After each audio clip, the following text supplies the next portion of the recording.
YouTube. Guys, what's up? I am back with another tier list, okay? I brought you the team color tier list beforehand, but now we're going to talk about architecture. Architecture is arguably just as important, maybe more important than your team color.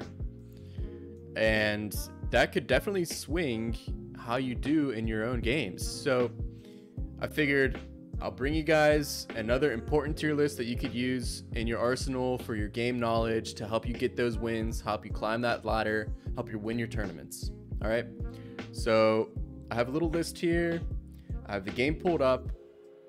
I guess we could go in a line. We could start with, I believe these guys are the African kingdoms. So Ethiopians and the Malians, I believe, get that that architecture style. So let's go into.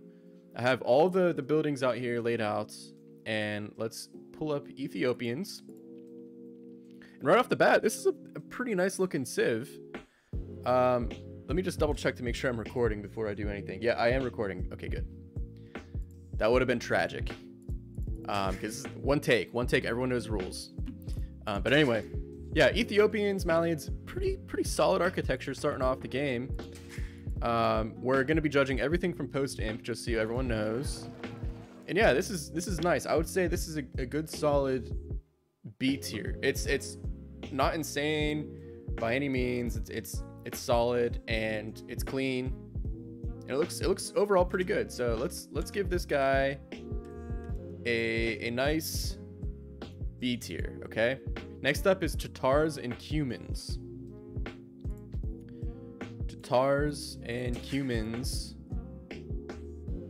It's a nice look, guys. I love the little blue domes on the buildings. The TC is very elegant looking. The castle's nice as well. The castle has a crazy health bar right now for some reason. Don't ask me why. But honestly, I think this might be an A tier. I would say this is probably A tier for me. Tatars, Cumans getting A tier. Okay, next up is what I call like the East Asian look. That's your Chinese, that's your Mongols, your Japanese, that kind of stuff. So let's pull this guy up. And right off the bat, guys, this is a classic look. I love how in post-imp you still have that kind of like straw looking roof, but at the same time like the nice curved roofs for the town center and the market and everything. I love the ponds outside of the university and the monastery. I think honestly, guys, this is the first S tier on the list, so let's go with that. S tier. Next up is what I call the Eastern European. That's your Slavs, that's your Lithuanians, that's these guys, okay? And they look okay. I'd say they look pretty okay. Nothing special. I want to say those guys are probably gonna be B tier along with the Africans. Next up, Indians. Fun fact about the Indians, they are the only civ that gets their own architecture type. These guys are the only people that get this look, and it's pretty nice. It's definitely very unique. I love the look of the monastery with like the little lily pads out. And on this kind of, it looks like kind of like a little mini wonder, the monastery. But I would slot this in at B tier as well. I think that's B tier as well. None of these have been bad by any means, but really only the Chinese and the Japanese and the Mongols and them have had that really nice look. So yeah, that's gonna be S tier. But okay, Meso Sieves. I'm thinking this is probably going to be a very hot contested topic. The fact that I'm going to put them lower than what they are, but I just don't like the stone heavy look. The stone work is really nice. I love the ornate designs on the buildings, but it just does not look like it fits with the rest of the theme of Age of Empires. But granted, Meso Sieves are a unique group.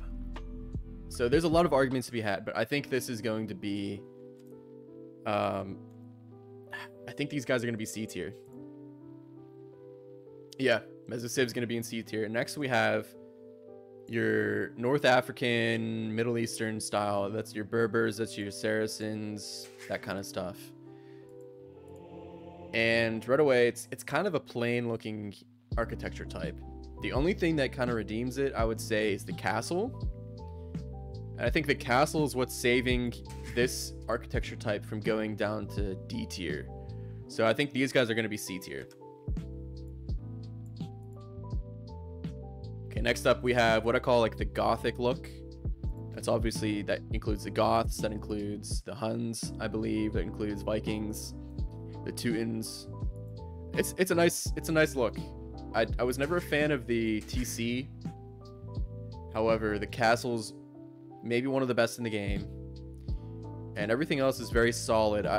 But at the same time, it doesn't really do anything groundbreaking. So probably B tier as well. Okay, next is what I call like the old Roman architecture. That's your Spanish, that's your Italians, that's your Portuguese, these kind of civs. I would say these guys going to be pretty good. I like the look of the university. The monastery is nice as well. It's like a kind of an old looking cathedral. The market's cool. I like how it's like a nice little stone layout in the square area. TC's okay, nothing special. The castle's nice. I would say these guys A tier? A tier. No one in D tier yet, but that's gonna change quickly because now we have what I call like the South Asian. That's your Burmese, that's your Malay kind of look, and to me there's just too much going on. It's very ornate. It's a very eclectic, a unique looking architecture for sure, but I think there's just way too much going on for me personally, so it's gonna be D tier. I don't like the look of the castle. The castle looks ridiculous. I mean, who would walk up these stairs? Look at this. You might as well just put a ladder. These stairs are basically a ladder.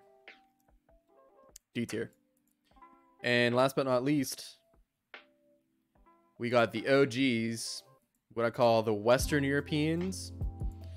And to be completely frank with you guys, this architecture type doesn't have anything crazy, but it's so classic that I would probably slot it in.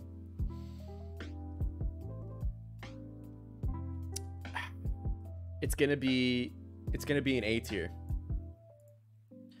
It's borderline B tier. It's low A for sure.